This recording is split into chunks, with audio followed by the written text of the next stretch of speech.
Hello. আচ্ছা, ভুটানের এই যে পানির যে বান্ধা আছে, বান্ধালা না? হ্যাঁ, আমি বান্দা কইতেছি, কোন কি হইছে কোন? আচ্ছা, তোমরা ভুটানের বান কিসের নাকি খুলে দিছাও? কই না, আঙ্গিনাটা পানি বেশি হয়েছে তো ওই জন্য খুলে দিছি।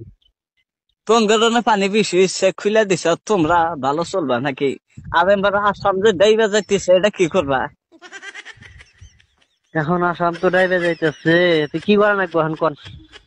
আসাম ডাইবা যাইতেছে, পানি দিয়ে রাস্তাঘাট তলা যাইতেছে গা।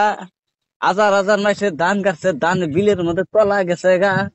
আমার ধান তলাইছে 3 বিঘা। এই ধান উঠকাইতেছি নাও না, তা পাইতেছি না তো। ধান মানে কোন হানির মধ্যে আমার হানি, তাও আমি খাওয়ার পাইতেছি না। খাওয়ার পাইতেছেন না?